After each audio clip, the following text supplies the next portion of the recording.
Hello and welcome to your October energy update. I can certainly tell that Mercury is in retrograde because I have taken many videos and recorded many videos for this energy update, and none of them have been sufficient enough to make it to the newsletter. So this is my final attempt, and you're going to get what you're going to get. The October energies are looking to be a little, in a sense, calming, but also in a sense of encouraging, I'm going to say. And the reason I say that is this is the empaths, which is probably going to be a good majority of you reading or seeing this. Not reading it, seeing it. Oh my God. The empaths are getting to the point where they're sick and tired of hearing the same old stories from people, but they don't get to witness any healing. They don't get to witness any progress towards betterment. And in those situations, the empath is going to quite literally set and enforce some pretty rigid boundaries. That's going to start happening right now here in the October energies. And you're going to see that filter all the way through November and into December. Part of that is twofold, too. Part of that is twofold. The first is on a cellular level, we are seeing our bodies begin to mimic our vibrations in the higher vibrational atmosphere that we're in. So if you take the new earth energies, and the 3D energies are vibrating down here and the new earth energies are vibrating up here, and our body is still trying to make up that gap and fill that difference. And so some of our organs are still vibrating at the 3D and third dimensional vibration because it takes a while for them to completely regenerate. But what's happening now is our cells are catching up to each other, and they're saying, okay, this story and listening to this story again are not serving you, and it's making you sick. And then your body will tell your intuition, and instead of listening to the ego, which is how we would have coped with this in the third dimension, you're listening to your soul self, and your soul self will guide you through how to set the boundaries and how to enforce them without shame or guilt. The second side of this is very interesting to me. I struggle, and I had no idea what this was until much more recently, with some sensory processing concerns. And I have noticed over the last probably 6 weeks that, well, a lot longer than that, but it's been intensified over the last 6 weeks, that my ability to take in auditory information from multiple sources at one time, it'll send me over the edge real quick.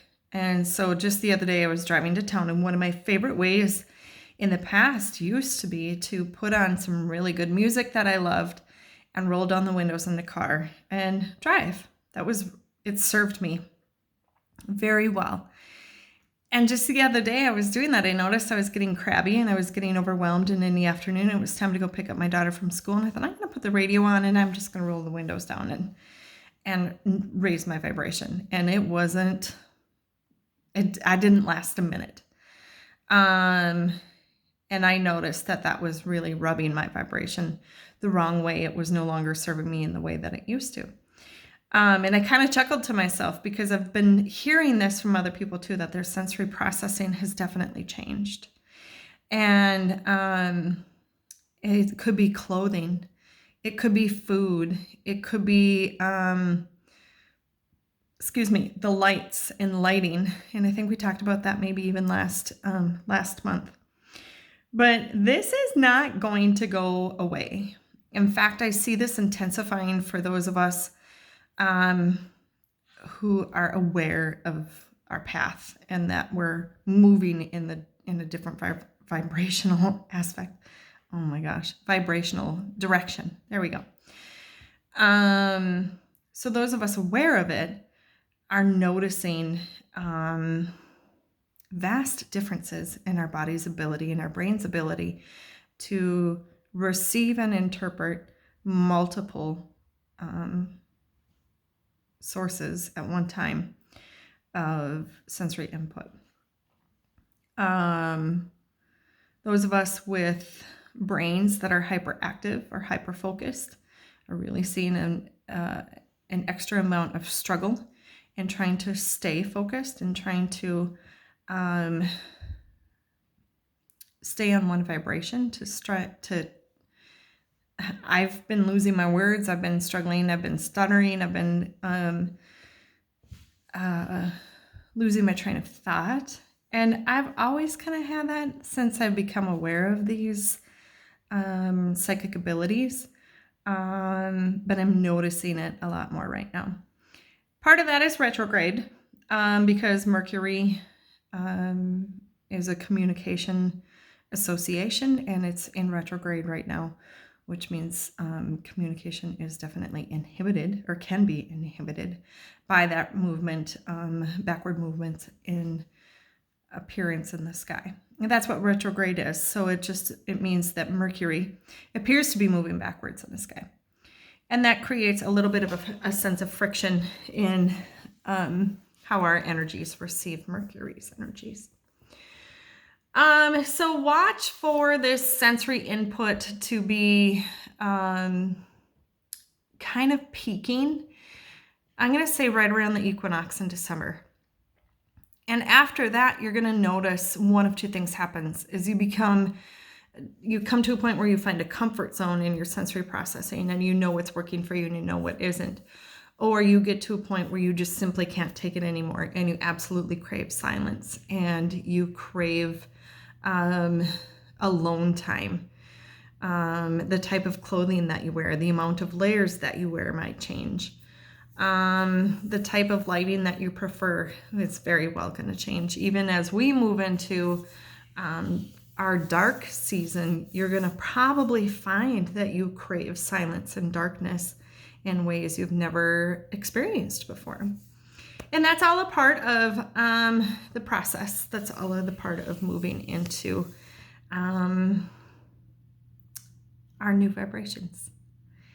And I'm going to pull a card now for the October energies. Let's see what we have to say. I'm just going to pull right off the top. Oh, fascinating. This actually goes right into the sensory processing, which is the card itself says dietary change. Improve your diet and your life will also improve. And I actually remember I said this was like take 672. The other day I made a video and talking about the same things, the October energy updates. And in that one, I discussed the fact that our taste buds are changing and the foods that we used to be in alignment with, we're finding that that is also changing. And so this card reminds me of that. Especially for those of us moving into the dark phases of our seasons.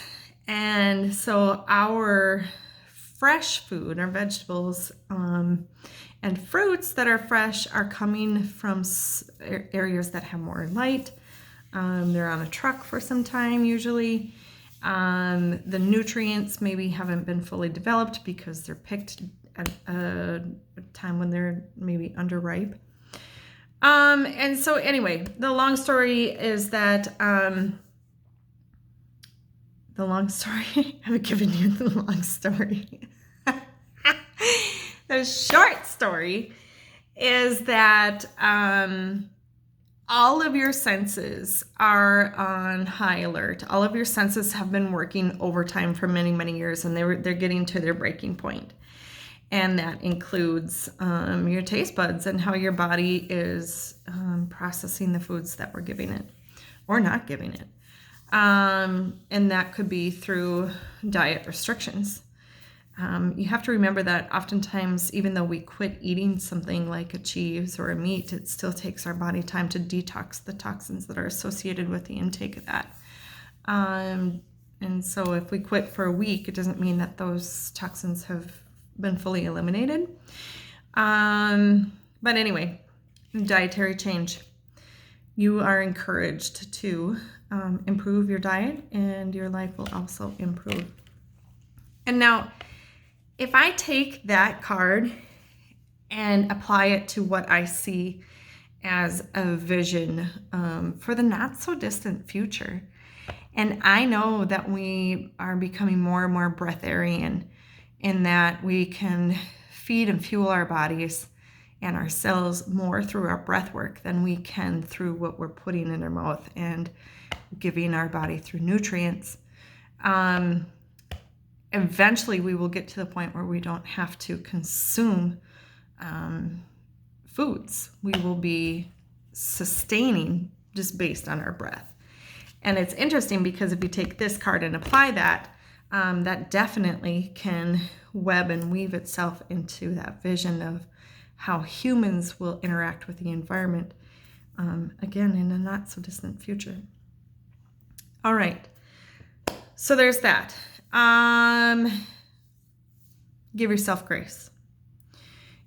Whether you are fully aware of the changes that your body is making and your energy is making or not, it's time to start giving yourself grace. I have talked to so many people in the last couple days, and we have all said September was nuts and October is lining up to be even crazier, and that has to stop. And so I'm committing to that as well, to stop the frickin' rat race, especially since the holidays in our culture tend to create a rat race in and of themselves, and I don't want to be a part of that. I want to bring peace. I want to bring calm, stillness, darkness, and silence into embracing the dark season that we're moving into. And so that is one of the intentions that I'm setting for October, November, December, is that I am embracing the winter. I am embracing the dark times, which I have never done this before. I am somebody who's solar powered, and I sometimes struggle deeply in the wintertime. And I've chosen to embrace that this year. I don't know how it's going to look. I don't know how it's going to feel, and I'm okay with that. So give yourself grace and give others grace as they move through this as well. Encourage yourself to look at it a little bit differently and see how you can find a way for it to serve you in that different viewpoint. Also, in a previous video that I tried to post, I mentioned traditions. Please, please, please, please, please. If the tradition is no longer serving you, I'm talking to you. If the tradition is no longer serving you, not mom, dad, aunt, grandma, uncle, whatever. If it is not serving you, find a way to either A, make it serve you, or B, you don't have to participate in it. You can outgrow traditions, and that's okay. And you can also create new ones that serve other people and yourself maybe a little bit better than the old ones. So here's an example, because I get this question a lot during the holidays.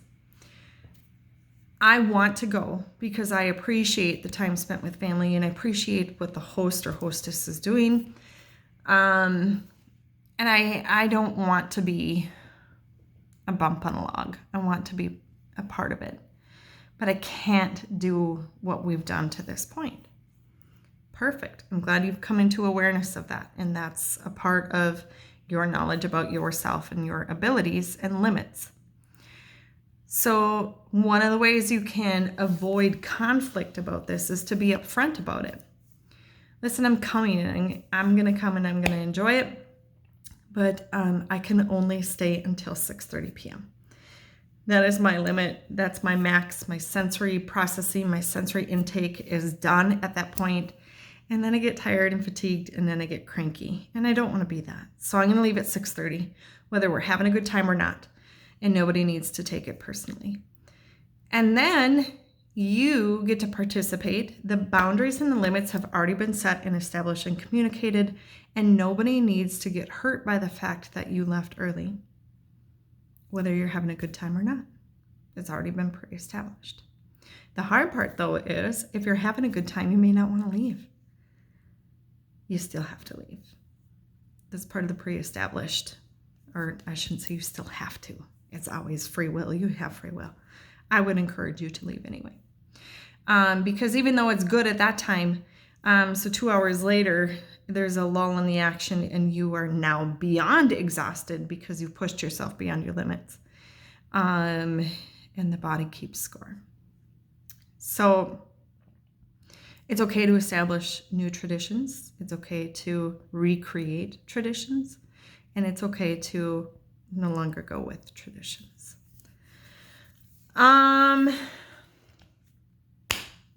My schedule. I'm booking into November, mid-November right now. And I have to slow down. I can't do this pace much longer. So, yeah, as of right now, I'm booking into mid-November. December is kind of touch and go for me because of the holidays. So we'll see. We'll see what that schedule looks like. But you can still go to lizpotterspiritmedium.com and find my current availability. Remember, most of these sessions are being held by Zoom. And that is the only way I can get this many people in, is to do this by Zoom. A majority of it by Zoom. I just had something else. Oh, my Witches and Bitches retreat is coming up now next week already. Yay! It's going to be so much fun. So I will give you an update on how that goes. Yeah. So if you have questions, concerns, if you're thinking about coaching, let me know because I am going to limit that for November and December anyway. And then my time allowance will probably open up again a little bit more in January. God, it's hard to... Why are we talking about January already?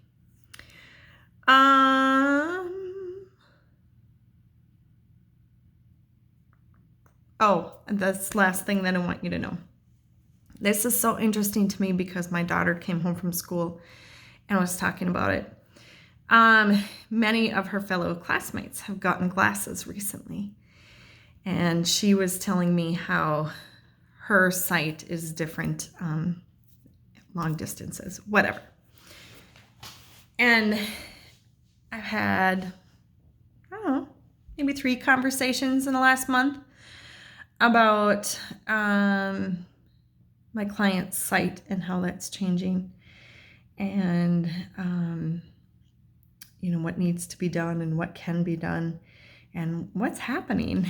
And so what is happening is we are definitely moving out of the physical sight and into the spiritual sight. And so you're going to notice that the space behind your eyes and up here into the forehead tingles. It feels like there's a little bit of pressure there. Not a headache, but a little bit of pressure. You'll notice that you're squinting more with your eyes, your physical eyes. I have a very tough time wearing contacts anymore. I love contacts, but for the most part, I don't see. I don't see with them and I don't see without them. I spend a lot more time in my glasses than I have before. That is the discrepancy between what our physical eyes are seeing. So you have to understand that the physical eyes, they are how the ego interprets your experience. Okay? And the third eye, the spiritual eye, is how your soul is interpreting the experience. The third eye has far more clear vision and clairvoyant abilities than our physical eyes will ever be able to have. And because of this vibrational advancement that we're making and moving into a much higher vibration, our spectrum, if you take the light spectrum, we can only see and interpret with our physical eyes a very, very small portion of that.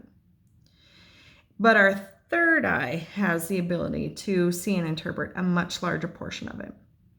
And so what's happening is these two are starting to, the gap between the two of them and their abilities is starting to widen. You may notice, if you try this exercise at home, that if you close your eyes in, let's just say your workspace, you will be able to see clearly what's around you at your desk or on your computer screen. And if you quickly open your eyes, it's a much fuzzier, you really have to squint to kind of gain clarity. It's a much more pixely vision. And that is showing us that we're moving away from seeing with our physical eyes and moving into seeing with our spiritual eye. And that just tags along with the information that we know for a fact that we are moving out of our egoic-centered existence into the soul-centered existence. Pretty exciting times to be a part of, if you ask me. I love it. Readings, yes, still doing readings. Healings, absolutely, still doing healings and coaching. Lots and lots of coaching, and it's been magnificent to be a part of that process right now, watching the quick growth that people are making right now. So if you have questions, feel free to reach out. Have a fantastic October. We got this. Bye.